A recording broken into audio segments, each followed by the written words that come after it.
Welcome to Dino Park Media. My name is Samuel, and with me I have Mr. Matt Hewell. Matt, why don't you go ahead and say hello? Hello, happy holidays, Jurassic World fans. Guess That's what? right. 6 months until that certain movie comes out. I believe That's it's called right. Dominion. Yes. Every day we're inching a little closer to it. I'm super excited. And today, like you said, happy holidays, Merry Christmas to everybody. We are wanting to do a little Christmas special, all right, this week because it is Christmas this week. So we wanted to be able to throw in something a little extra Christmassy, spicy, and have a Christmas specific video this week. Because it's been over a full year that we've been on YouTube. We wanted to celebrate the Christmas season, the holiday season, and with that, Matt, I had an idea of how we wanted to celebrate, and so just right off the bat, Matt, you've seen Hawkeye on Disney Plus, have you not? I have. It's pretty good. Yeah, it is pretty good, and like I've seen all the episodes up through now as well, and it like you said, it's pretty good. It's not the best thing in the world, but it's also not the worst. But one thing that I think that they really did a great job with was telling a Marvel story, or a story that really centers around one of their heroes, Clint Barton, aka Hawkeye, and then also now Kate Bishop. They're telling the story of one of their heroes, but they're placing it into a Christmas time story. And so even though they're telling their own story that could have been told at any other time of the year, they chose to do a Christmas time specific setting, and it really works. Like, I really enjoy how you see like the toy stores, you see all the garland, you see Christmas trees, and you see twinkling lights, and then they even throw in Christmas carols and Christmas songs at different points, like even at one point throwing in like the Grinch song, which I thought was wonderful, And the Steve Rogers musical thing. Too. Yeah. See, like all that was just so much fun, and it was so great to have the backdrop of a Christmas New York rather than just regular New York, and so like I thought that was very, very, very fun how they threw in a Christmas themed Marvel story, and so that got me thinking, being the Jurassic fan that I am, what would a Jurassic World Christmas story look like? Now, I'm gonna say right off the bat, a lot of people like to make the argument, well, listen, if people are saying that Die Hard is a Christmas movie, then Jurassic World 2015 should also be a Christmas movie because it takes place during Christmas and even has Christmas carols playing in the beginning. And like, okay, like listen, I get it, I do, but I have watched Jurassic World right after right during the Christmas season, because I actually got it for Christmas back in 2015. Actually, I got it for Christmas, and I'm like, I'm watching it right now. So yeah, like, it's a great movie, but like Christmas as a complete setting, I don't think that really describes 2015's Jurassic World, because honestly, even though it does happen in December during the Christmas time, and it's supposed to be like, so much for, family breakfast or during the Christmas time, whatever. Like, I get it, snow in the beginning, but you really can watch it any time of the year. It's not necessarily that like Christmas time movie. Hawkeye, even though you can watch it any time of the year, as well as any other Christmas movie, it just feels more special when you watch it during the Christmas time. You get the vibe more. Exactly. Yeah. They're playing off the nostalgia in all the right ways, And maybe I might be a little cheap, some people might say, but I think it's fine. If you try and make a Christmas story and you really lean into it, then you're making a good Christmas story. And so that's why I wanted to introduce not necessarily Jurassic World 2015 as a Christmas movie, but the idea of what would a Jurassic Park or Jurassic World story look like if it was taking place in a Christmas setting. And so I've come up with a couple of ideas, and I wanted to open up the floor to you too. But I just wanted to talk a little bit about what a Jurassic story would look like during the Christmas time. Are you ready to have this conversation here, Matt? Yeah, it sounds like fun, dude. Let's go for it. Absolutely. Yeah, so I'll go first, just to kind of like lay out this primary idea that I have. The first idea that would be really cool to see for a Jurassic story would actually be in a post-Fallen Kingdom world. Jurassic World Fallen Kingdom, after the animals, the dinosaurs have been let loose at the mansion. They're now free. Lockwood Estate has been overturned, and now they have all the dinosaurs out and free. Battle of Big Rock has happened, all that kind of stuff, right? So now the dinosaurs are out and free, and now we are living in a post-Fallen Kingdom world. We're living in a world where dinosaurs are now having to coexist forcibly, really, because you don't have an option here. Dinosaurs are forced to live and coexist with humans. And so now we're living in this world. And so I think my first idea would work better as a TV show, kind of similar to Hawkeye, because there's this element of mystery, and I'll explain that. Imagine with me, if you will, opening up on this this young family. They're going to go to family for Christmas. The father's extended family lives in this small town, like somewhere in the Pacific Northwest, Washington, Oregon, and they're going way out into the forest, and they're going to this really small town out there. But then when they get out to this small town, the kids are all excited to celebrate Christmas with the extended family. It's snowing, and of course they're singing Christmas carols, and it's all like, everything. What could go wrong? What could possibly go wrong? A great famous phrase from Jurassic World. So they travel on the highway. On the way to the small town, they end up seeing a car that crashed into like a tree or something like that on the side of the road, and they're like, oh no, they must have spun out, and it must have spun out because of the snow and slipped on the snow. And so they go in to see if they can help anybody, but the doors are open. There's blood on the seats, but nobody's in the car. There are no humans or any survivors or even any dead bodies. There's just nobody in the car. All they see is just some blood in the seats and on the doors, and the windows are broken. They're like, what happened here? And they're like, oh no, and then they're thinking like, okay, maybe the ambulance already came and picked them up, and they're thinking like, okay, well, that was weird. And then they keep going. They get to the town, but when they pull into the town, this little small town America, everything is, all the lights are still on. Like the Christmas lights are up. The garland is up in the city. All the little tiny mom and pop shops in downtown, in downtown Smallville, USA, they're all decked out in Christmas, but nobody's there. Absolutely everyone has just seemingly miraculously vanished. And so that would be like the first episode. Eerie. I like very that. Eerie. Yeah, especially like happening, almost like really leaning into Jurassic Park and Jurassic World's horror elements, horror roots. Yeah. But then when you go deeper into it, so that'd be like the first episode. Second episode, the family needs to kind of explore and they're trying to figure out what happened here. And so they end up going into like the small general store type of thing, this mom and pop general store. They go in there. Of course, nobody's there, and they're looking around. They're like, okay, this is really weird. And then they end up going to the front desk, but then behind the front desk, the front cashier, they end up seeing a bunch of blood. And they're like, what in the world's going on here? And then there's actually like this blood dragging marks to the back room that's open. And so they go back there, and then they end up finding this son and his this teenage son and his father out of a family of four, right, with a mother and daughter, because it's just that dynamic is just perfect. But anyway, but then they end up going into the back room, the teenage son and the father, and then they end up finding a half devoured body of the store owner, and they're like, what happened here? And then they end up doing a little more digging and a little more discovery, and then they end up realizing that a raptor. It's Santa Claus. No. It's Krampus. Yeah, no. But they end up realizing that different dinosaurs actually have been coming through here, and then they end up all getting scared while they're driving downtown. Then this big Stegosaurus comes like trundling across the road here, and they're like, what is going on? It's a dinosaur. Like, we heard about this in the news, but we didn't know they had made it up here, or whatever. You can do the whole realization moment thing. And then they're like, what? Like, and then the daughter's like, mommy, daddy, that's a dinosaur. And they're like, yeah. And they're like, they're both scared, but also like going through this moment of like realization of like, this is amazing to see. But then the Stegosaurus gets attacked by a pack of raptors, right?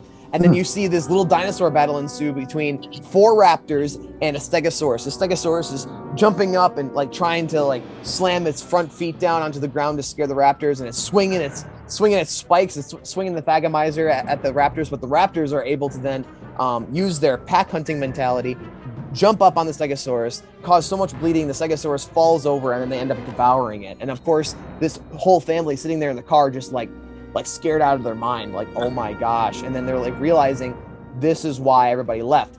And then they end up realizing, they end up hearing over, like, they end up going into like a different person's house.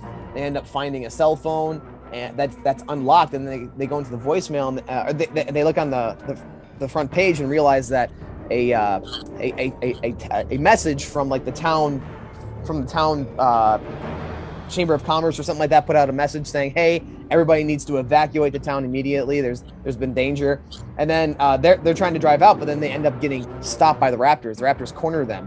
And then they end up having to pull back into town, pull into this like small little hotel, and basically it turns into this like defense thing. They end up finding a small 9mm pistol it's in behind the counter of the hotel, and they end up having this whole like family defense style, almost Home Alone-esque, kind of like that. Yeah, say that. Yeah, so it's almost like a mixture of Jurassic Park and Home Alone during the Christmas season, defending against the Raptors, and then finally,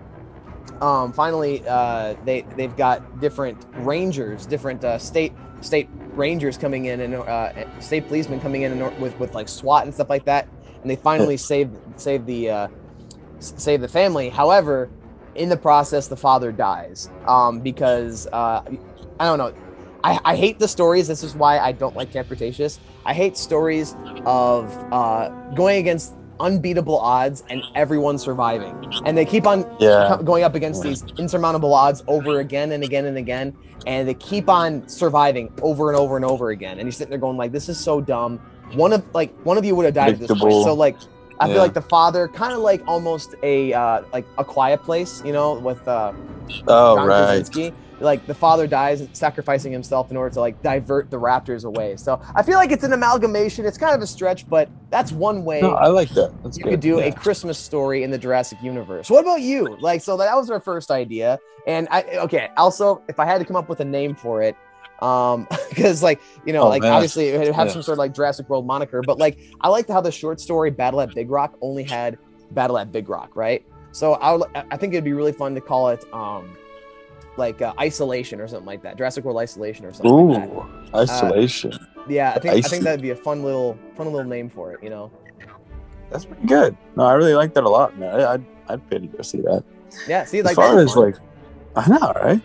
I think for me, like Jurassic Park and World have really delved into the family dynamic, and I agree that the Christmas feel would give it that sort of vibe and energy that a Spielberg film or a Spielberg-esque film or TV show could use.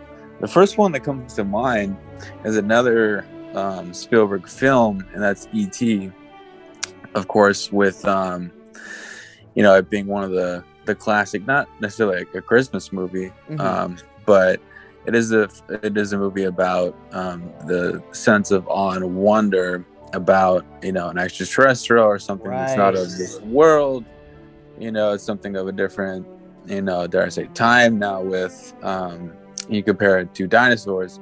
Yeah. So I picture a couple kids on, let's say, an island, a fictional island close to Costa Rica, after during the events of Fallen Kingdom, where they shipped the dinosaurs to California, but on the way to Cali, they stumble upon a stopping point where it's this fictional island, like I said, where you have more of a tribal,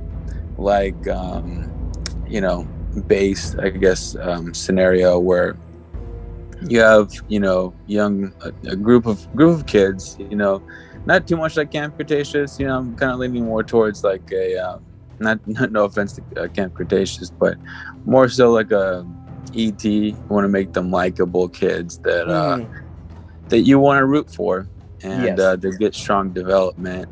And in this case, I actually was thinking the dinosaur that or dinosaurs that are dropped off in the stopping point that accidentally get left there is a pack of Dilos.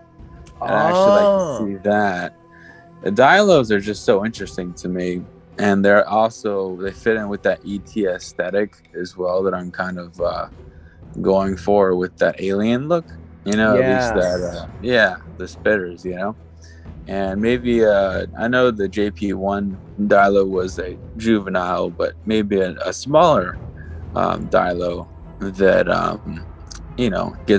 forms a relationship with the kids, you know, that are, like I said, more of a tribal, kind of on their own, that have to fend off on their own as well against other animals, and rangers that kind of steal from, or not rangers, but, you know, other people that live on the island that are sort of savages that steal from their food supply and their food supply.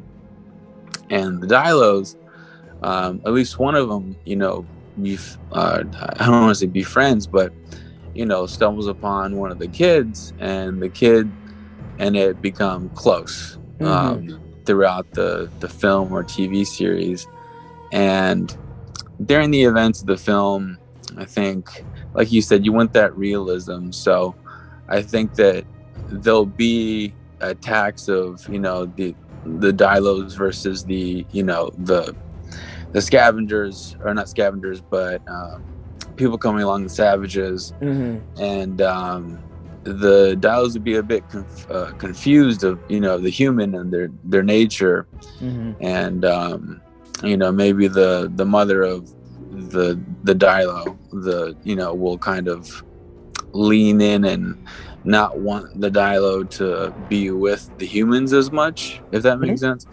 And maybe at the end of the film, we find that there is a problem happening as well, because there's also a pack of velociraptors, vicious ones, that were released on this island as well. And the fight ensues, and of course the scavengers the savages get involved, and it's a big, you know, sort of Jurassic climax. Yes. Which is awesome. But at the end of the film, they see that the children, the heart of the movie, they are they kind of like I said, they befriend that juvenile Dilo, and that juvenile Dilo protects them at the end from from the velociraptor attacking the alpha female, and alpha female coming back. And at that point, the mother Dilo sees that the humans are good, and they you know, reunite. But at that point, we see Chris Pratt's character, Owen, come in, and Claire, you know, have the dinosaurs come back into those cages, kind of like an ET, when you see, like, you know, ET phone home in a way. Not that the dinosaur will say anything, but you get that bond between, you know, a little 9-year-old boy and a juvenile Dilo from two different, you know, millions of years of separation, you know, but we're all connected in one sort of way. And as far as it being a Christmas, I feel like it's, you know, I feel like the Christmas, it can be aesthetic throughout, but I want it to be the feel of, you know, of giving and, you know, of togetherness and family. And I think you get that with the dinosaurs and the, you know, the children. So that's kind of what I come up with right off the bat. That's something I'd like to see. Yeah, I mean, it's definitely a very intimate story, you know. Definitely trying to tell the story between how the kids and the dinosaurs choose to coexist. So, what would you call that movie? That's a great question. Let's see. It's a great question, man. It's not E.T. That's it. We just reuse that. Yeah. Yeah.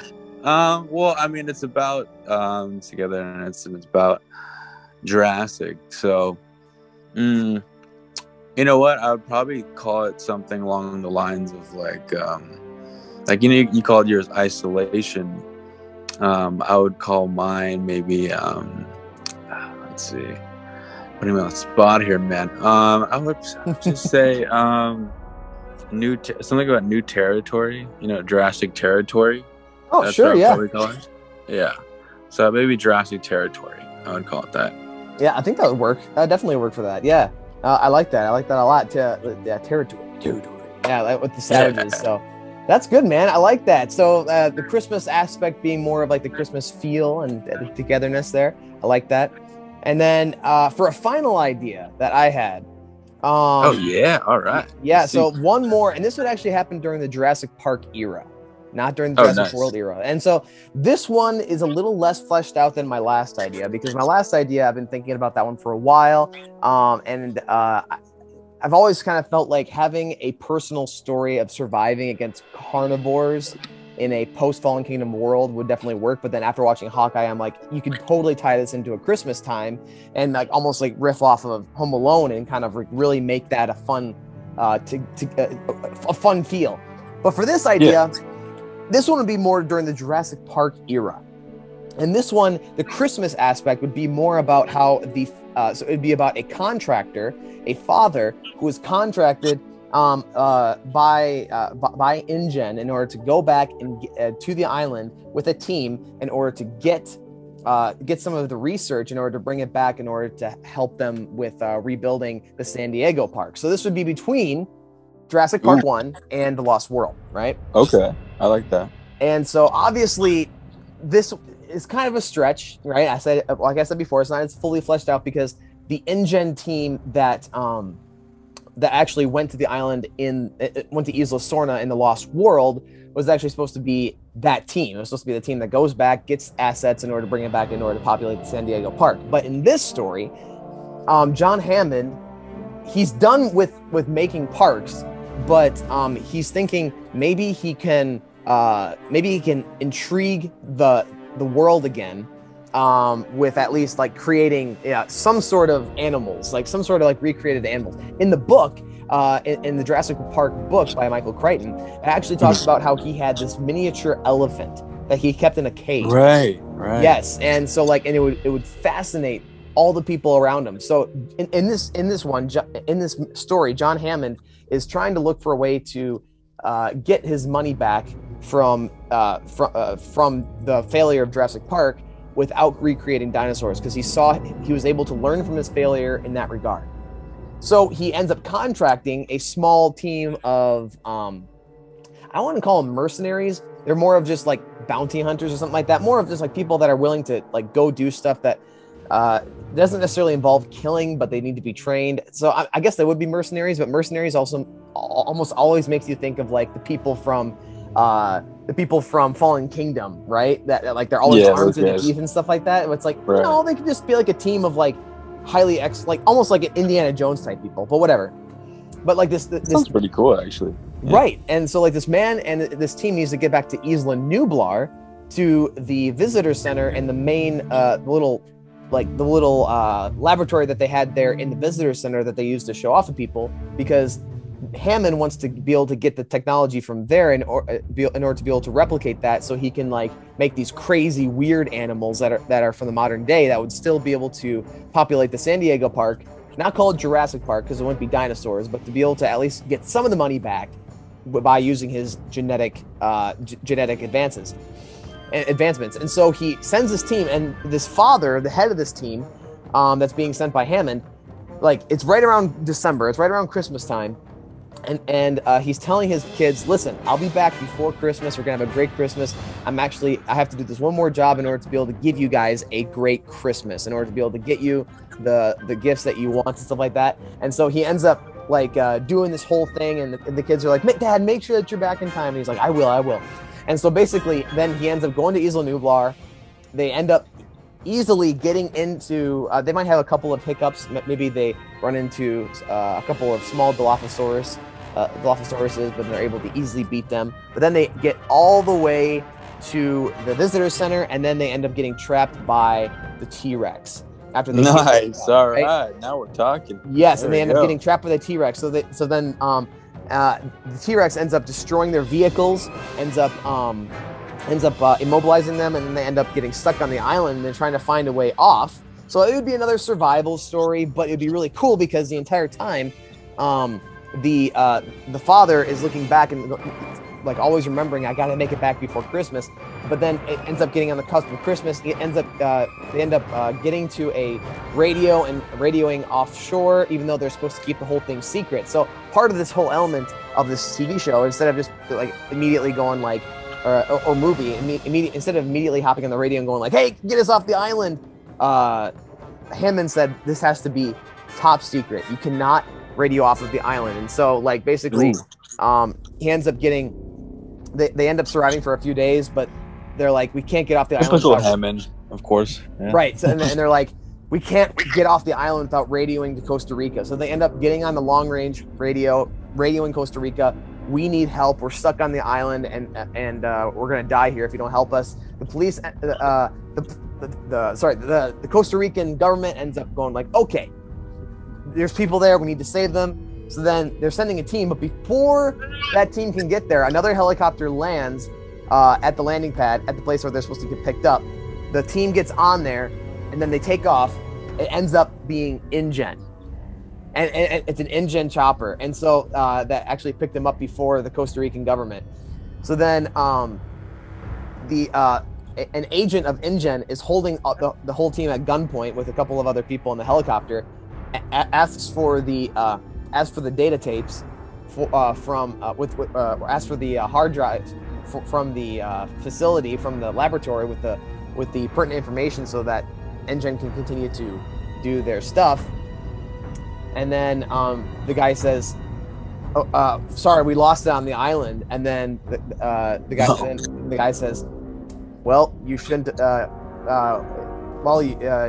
You shouldn't have also radioed off the island." And basically explaining like, "Hey, Hammond gave you explicit instructions not to radio off of the island." And so the whole team ends up getting killed right there. And it's a very morbid story, but spared no expense. It's spared no expense. Right. The whole thing is that basically the Christmas aspect is that the father is like trying to make it home before Christmas, because at any point he could have gotten off the island just by radioing them, but he knew that he was told by Hammond not to. So they tried to figure out how to get off the island by using a boat or by like trying to find different things in order to be able to get off the island. But then they finally, he's like, listen, in order to get back to my kids by Christmas, we need to do the long range radio. And so they end up doing that, but ends up being their death. And so I don't know, it's a really morbid story, but I dig it. But like that could totally work, and that would be so like I've already come up with Jurassic World Isolation or whatever for that first story idea that I had. And for this Christmas story, I don't know how to make it Christmassy, because I mean the only Christmas aspect is that the father's trying to make it back before Christmas to be with his kids. But I would probably call it something along the lines of like Extraction or something like that, or ooh, that's a good one. Okay. Yeah, but I don't know. Like, these are just simple ideas, simple names, and I don't know. I just think it'd be fun. And then just for a throwaway idea, for Christmas idea, obviously we need a Jurassic Hallmark film, right? And so we need the story of how the buck and the doe, how they just fell in love, yes, and how Did you say the doe? I said the doe. Gosh. I said, so like the buck, he comes from like this big pack of dinosaurs up in northern Sorna, but then he has to go to southern Sorna. Sorry. No. Let me start over.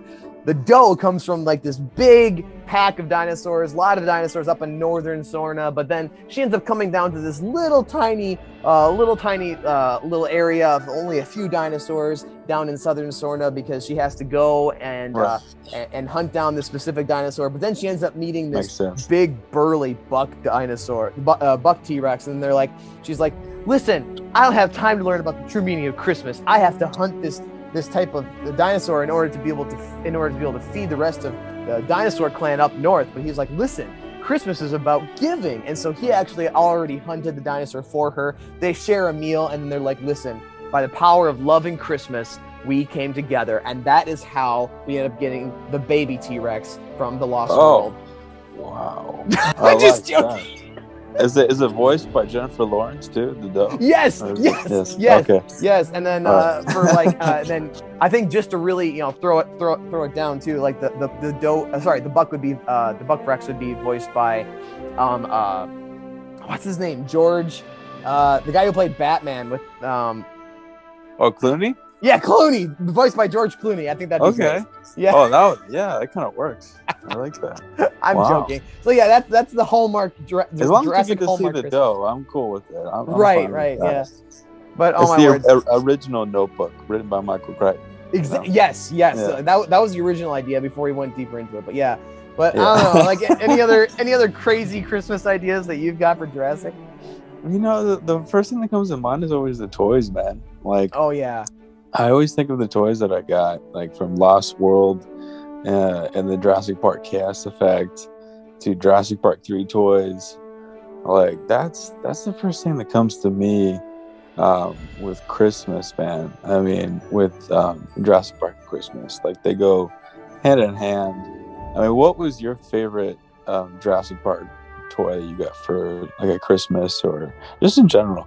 Well, that's a good question. See, like I was never really into Jurassic Park dinosaur toys when I was younger, and it's weird because retrospectively, there were so many great ones that came out during that time that I'm wishing that I would have had. I wish I would have also kept the specific Jurassic Park 3 set that I had. It was a Raptor, a JP3 Raptor with Oh, was it the red and white one, or was it the all white? I don't remember which one it was, but it was part of a set with Alan Grant on a motorcycle. And I think it was the red, yeah, and sure. So like I can't believe that I lost that, and so, but I got that from my grandma way back in the day. But the thing that my favorite toy that I have now is actually a modern Jurassic World toy made by Mattel, not the Hasbro one, not the Hasbro toys. Mattel. They're doing solid. They're doing the Mattel toys are fantastic. I think my favorite set that I have is the T-Rex with the Ford Explorer set with Timmy inside. Oh, I just saw that at Target a couple days ago. That is so cool, dude. That's probably my favorite toy set that I have so far. Yeah, and that wasn't necessarily Christmas because that came out during the summer of 2021 here, but it was definitely my fun little thing that I got for myself. But yeah, the toys would have been fun, and like you bring up like Chaos Effect and like the experimentation stuff. Like, remember the weird colors that they had for the Chaos Effect dinosaurs, like the bright yellows and the purples. They did my doe dirty. They painted her like yellow and red and blue and all that. Right, but I mean, imagine if they had. I'm not a huge fan of the hybridizations stuff anymore. Like Indominus Rex was the greatest hybrid for me, and then since then it's all gone downhill. I felt like the Indoraptor was just okay. The Scorpius Rex was abominable. But I think back to Camp Cretaceous season 1, and remember the luminescent Parasaurolophuses? I kind of do. Oh, like in Jurassic World, you're talking about like on the computer, like a computer screen, right? No, in Camp Cretaceous. Camp Cretaceous. Yeah, the luminescent Parasaurolophuses. Yeah, I remember. Like, what if, like, in order to make it like kind of Christmassy, this isn't a full-on idea like what we had before, but what if they like tried experimenting with the bioluminescence of the Parasaurolophuses to make them red and green for Christmas, so that like during Christmas time when people went to Jurassic World, they would see these Christmas-themed dinosaurs if they wanted to go super crazy. Reindeer, yeah. Oh my word, yeah. Now we're making weird stuff, but I don't know. You brought up Chaos Effect, and I'm thinking like that could totally be that, but either way, I think that's all the time that we've got for today for our Christmas special. Matt, do you have any final words for everybody before we sign off here in a second? Yeah, man. Happy holidays to everyone out there in the Jurassic Park community. I actually really want to know what your guys' favorite gift was for either Christmas or whatever they get your birthday, for a Jurassic Park toy that you guys received for JP1, Lost World, JP3, so on and so on. What was your personal favorite? Because mine, believe it or not, I know I love the dough, but that bull T-Rex from Lost World that ate, they could eat people, and like it would come out the stomach. It was the coolest toy. That was my favorite toy that I've ever received. I'm really interested in what you guys received and what you guys found the coolest. Yeah, that'd be cool. So put that in the comments below. What was your favorite Jurassic World or Park toy that you've ever received, whether for Christmas, birthday, just bought for yourself? What's your favorite? And also, if you have any good ideas of what would a good Christmas Jurassic story look like, whether it's Jurassic Park, Jurassic World, happening during the Christmas time with the Christmas setting, what would a good Christmas Jurassic story look like to you? But guys, that's our Christmas special for this year. Thank you so much for joining us. Thank you for listening to this podcast style type of video special this week. And before we go, have a great rest of your holiday season, and know you are loved.